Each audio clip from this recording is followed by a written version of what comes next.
Bueno, buen día, ¿cómo están todos?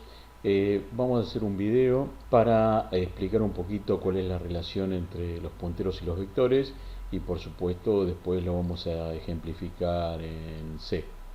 Así que bueno, comencemos. Lo que no tenemos que olvidar es el contexto o el espacio físico donde nos estamos manejando, ¿no? Seguimos sin perder de vista la memoria principal del computador. ¿Por qué? Porque un vector es un espacio contiguo de memoria dentro del espacio de direcciones de la parte de data de un proceso, como ya lo hemos explicado en los videos anteriores. O sea que seguimos trabajando en la memoria de la máquina, ¿sí? Así que bueno, eso no lo podemos perder de vista. Como vimos, los punteros son direcciones a espacios de memoria y los vectores son espacios de memoria contigua que pueden ser accedidos a partir de direcciones de memoria. Así que bueno, eso lo tenemos que tener muy presente. Bueno, aquí mostramos la definición de un vector en lenguaje C. Así se define un vector en lenguaje C. Eso quiere decir que va a haber un área de memoria contigua que va a permitir almacenar 5 enteros, tipos de datos enteros, de 4 bytes cada uno. Ahí vemos también la memoria de la máquina y cómo tenemos 5 enteros almacenados, ¿sí? Y lo importante es no olvidar que esa área de memoria es contigua, que está un entero detrás del otro. En la definición tenemos el tipo de dato que va a almacenar el vector, tenemos el nombre simbólico del vector a través del cual el programador va a poder acceder y procesar su vector en su programa en lenguaje C, y tenemos entre corchetes la cantidad de enteros, en este caso, porque el tipo de dato es entero, la cantidad de enteros que va a almacenar el vector. Hablando de vectores, existe un elemento muy importante que es la posición del número entero, en este caso, dentro del vector. Como son 5 elementos que guarda el vector, las posiciones de los elementos son relativas a 0 y son 0, 1, 2, 3, 4. Esos números son la ubicación del elemento del vector. Eso es muy importante a la hora de que el programador tenga que hacer procesos sobre el vector, ¿sí? El programador conoce y entiende a su vector mediante dos elementos: el nombre simbólico del vector, que es vec, y las posiciones de los elementos dentro del vector. Pero el sistema no entiende de nombres simbólicos y tampoco entiende de posiciones de elementos. Entiende direcciones de memoria, ¿sí? Y entiende áreas de memoria ocupada y áreas de memoria libre.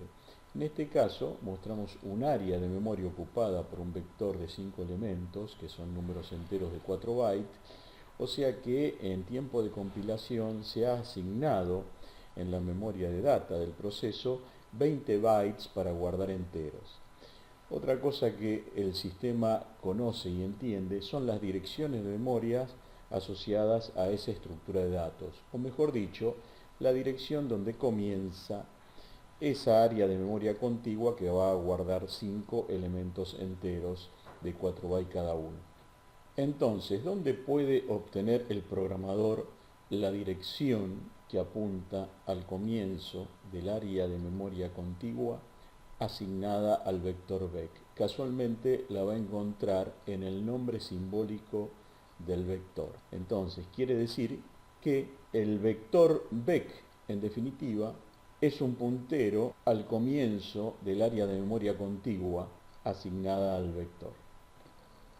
Bueno, ahora vamos a ver unos ejemplos, a ver si entendemos un poquito más lo que dijimos antes.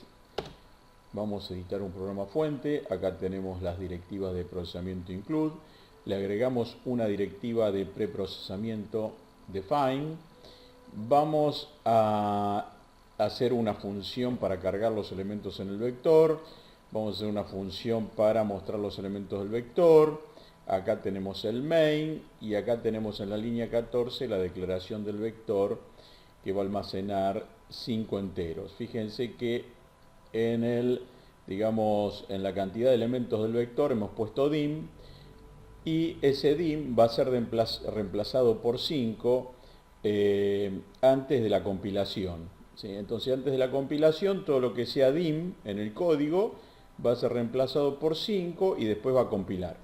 Eso es lo que hace un poquito la directiva de preprocesamiento define.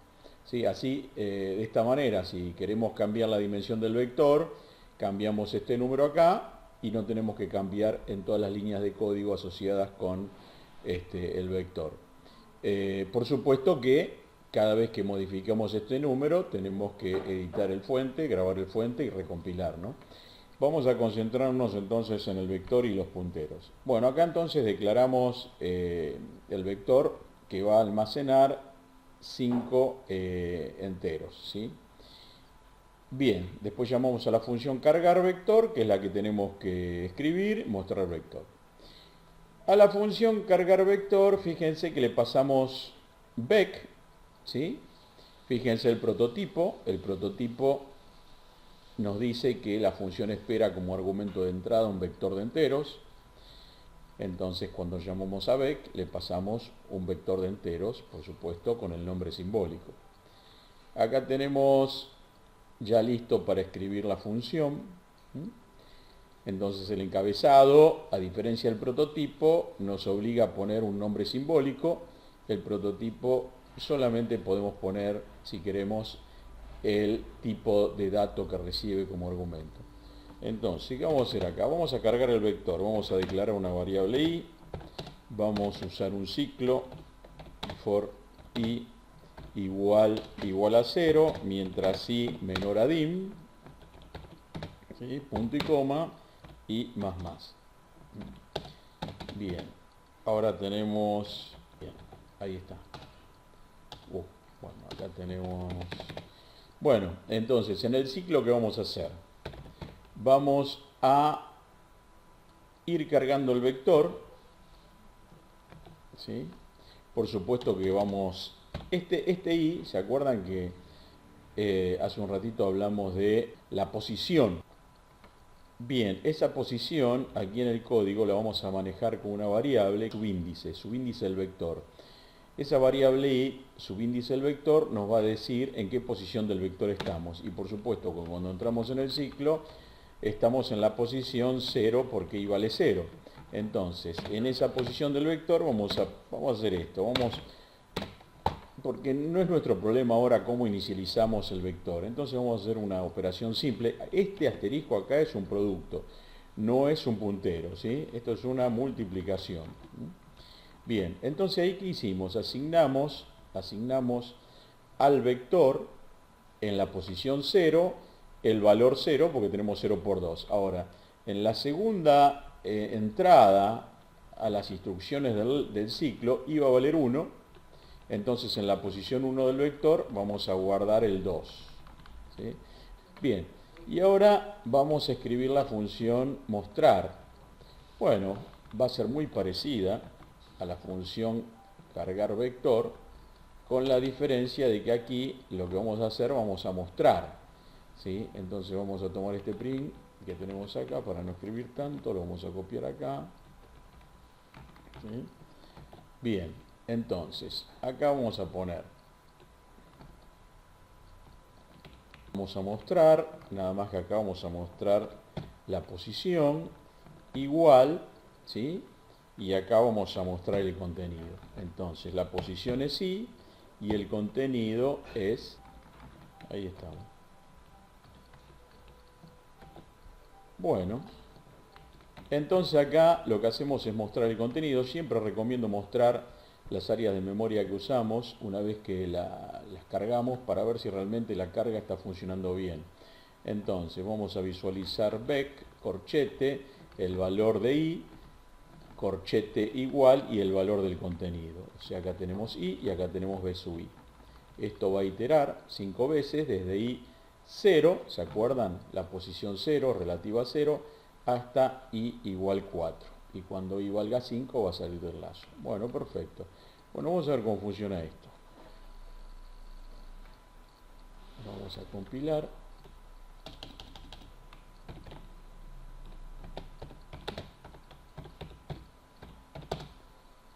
Y vamos a ejecutar. Bueno, ahí está. En la posición 0 del vector tenemos 0, en la posición 1 del vector tenemos 2, en la posición 2 del vector tenemos 4, en la posición 3 del vector tenemos 6 y en la posición 4 del vector tenemos 8. ¿Sí? Bien. Vamos a volver aquí. Ahora, si ustedes vieron los videos anteriores, ¿sí?, notarán algo. Cuando hicimos la función swap en el video anterior y cuando pasábamos los argumentos a la función por valor, cuando no le pasábamos una dirección de memoria, le pasamos por valor, el swap intercambiaba los elementos en la función, pero después en el main no los veíamos intercambiados, ¿sí?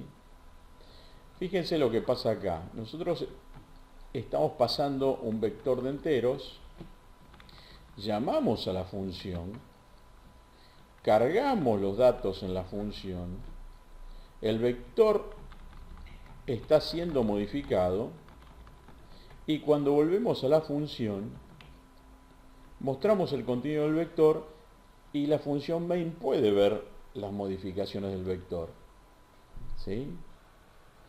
Bueno, vamos a hacer una función ahora que modifique un número del vector, ¿sí? Pero un solo número. Entonces, cargar o modificar un solo número, vamos a poner un solo número vec y le vamos a pasar un entero porque es un solo número. Vamos a llamar acá a la función cargar un solo número, ¿sí?, y le vamos a pasar solamente un número del vector para que sea modificado.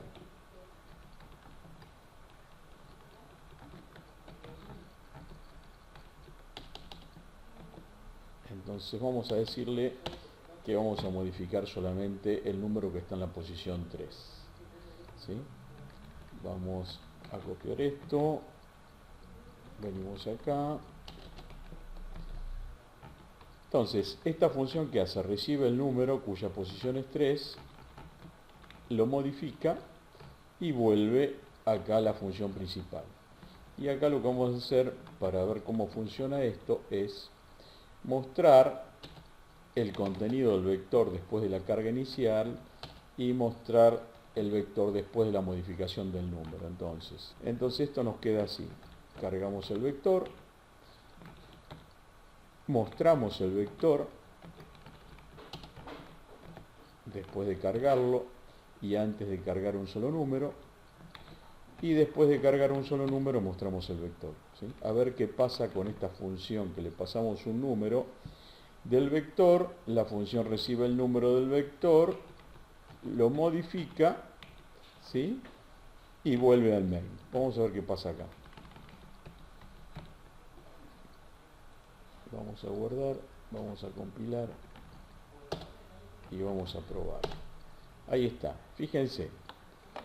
Entonces, antes de cargar un solo número, me muestra el contenido del vector que fue cargado. Y después de cargar un solo número, me muestra el mismo contenido. Quiere decir que la función cargar un solo número en el vector lo modificó en la función, pero el main no ve la modificación. De hecho, la modificación se hizo en la variable num, en la función, pero no modificó el vector, ¿sí? Bueno, esto que estamos viendo ahora fue lo mismo que pasó con la función swap antes de pasar los argumentos por dirección, ¿sí? Ahí estamos. Bueno, eso es lo que queríamos mostrar, porque si vieron los videos anteriores, entonces decimos, bueno, qué raro, acá no pusimos ningún asterisco, ningún símbolo relacionado con punteros, un asterisco, un ampersand, nada, ni en la llamada pusimos un ampersand, ¿no?, cuando llamamos a cargar vector. Entonces, ¿qué está pasando acá? Bueno, lo que pasa es lo siguiente. Cuando hablamos de vectores, ¿sí?, el argumento pasado a la función, si es un vector, en ese nombre simbólico, en este nombre simbólico, llevamos implícito la dirección de comienzo del vector como lo indicamos en el video, ¿sí?, como lo dijimos hace un ratito. Entonces, vamos a sacar esta función, para no complicar, vamos a sacar esto, vamos a sacar esto, vamos a sacar esto y vamos a eliminar esta función que ya la usamos y ya nos sirvió para ver qué pasa cuando se pasa un argumento a una función por valor. No se ve la modificación cuando se termina la función, entonces tenemos que usar direcciones. Pero, sin embargo, acá no hay ningún puntero, ¿sí? No hay ningún asterisco. En realidad hay un puntero, lo que no veo es el asterisco. Y acá no hay ningún pasaje por dirección porque no veo ningún ampersand, ¿sí? Pero entonces, tratándose de vectores, el nombre simbólico del vector lleva implícito la dirección de comienzo del área de memoria contigua que guarda los elementos del vector. Entonces, si es así, lo que nosotros podemos hacer es cargar el vector utilizando la simbología de punteros o usando punteros directamente, ¿sí? Entonces yo le digo que en vec más i me guarde el producto de i por 2, ¿sí? Entonces acá estoy usando i, pero no como subíndice, sino para desplazarme en la memoria hacia las direcciones más altas. Vamos a ver cómo funciona esto.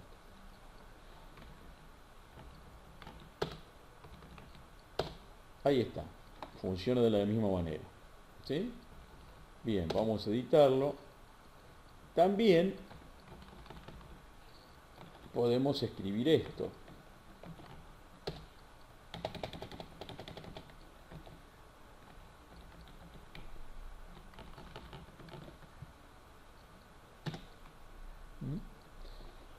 Lo que estamos haciendo acá es incrementando, hacemos un posincremento de la dirección del vector, ¿sí? Y en esa dirección guarda este contenido. ¿Se acuerdan cuando anteponíamos, en el video anterior lo explicamos, cuando anteponemos un asterisco a una dirección, ¿sí?, previamente definida como una dirección de memoria de un tipo determinado? Entonces esto hace referencia al contenido. Y esta es la dirección, con un posincremento, ¿sí? Primero asigne y después incremente, ¿sí? Vamos a ver cómo funciona esto.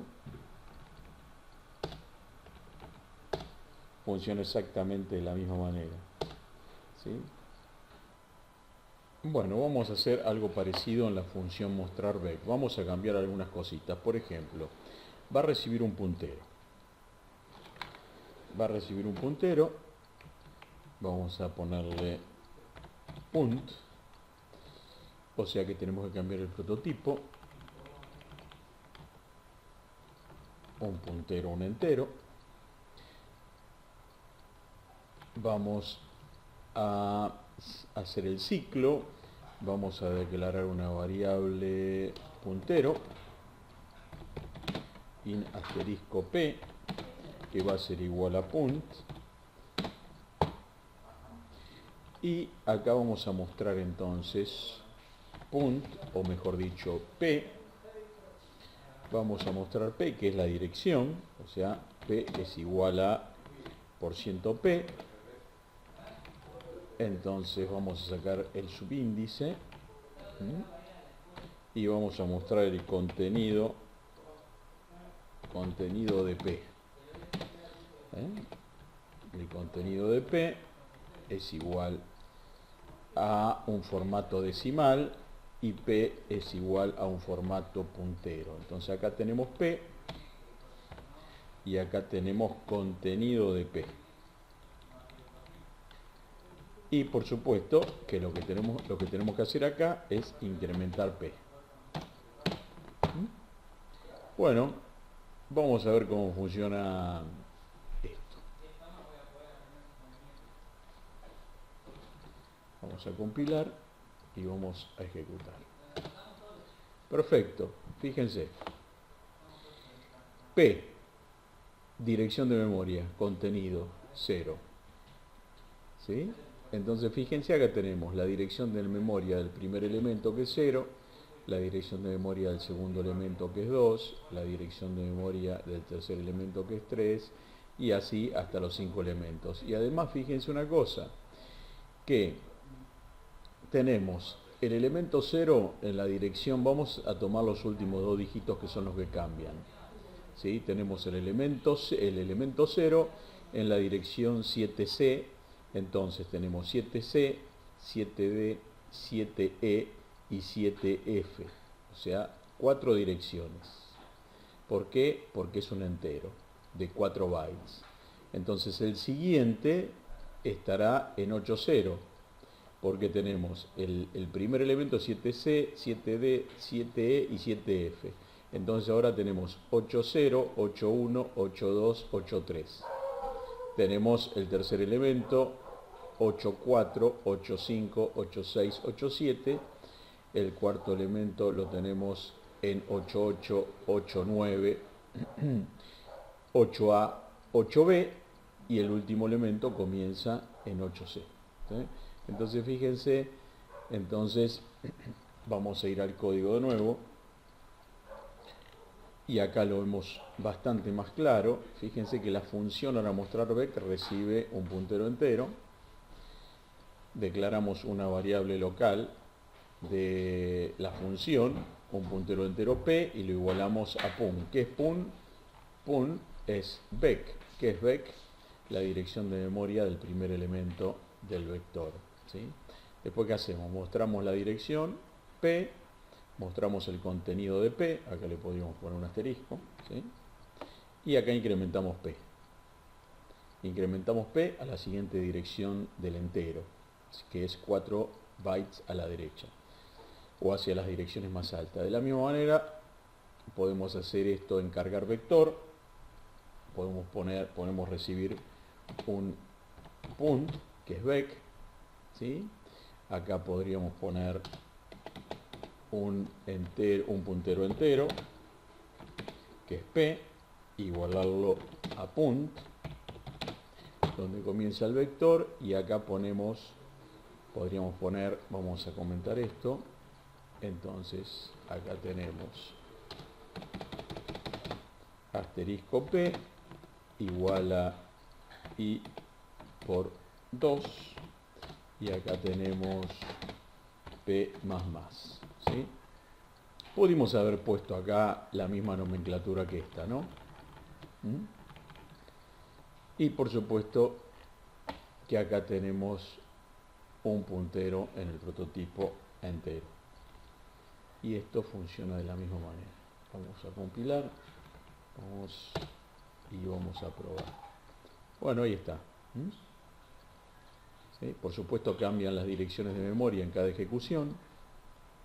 No necesaria, un proceso en cada ejecución va a tomar espacio de direcciones distintos, ¿sí? Bueno, ahí está funcionando de la misma manera. Bueno, todo esto para hacer una asociación entre los punteros y los vectores, ¿sí? Lo que tenemos que explicar más en detalle es la aritmética de punteros. Ese es otro tema, y para eso vamos a tener que hacer un video para explicar lo que es la aritmética de punteros. Acá tenemos aritmética de punteros, acá tenemos aritmética de punteros, ¿sí? Bueno, espero que esto siga aclarando el tema de punteros y les sirva, así que nos vemos en el próximo video si Dios quiere. Chau, chau.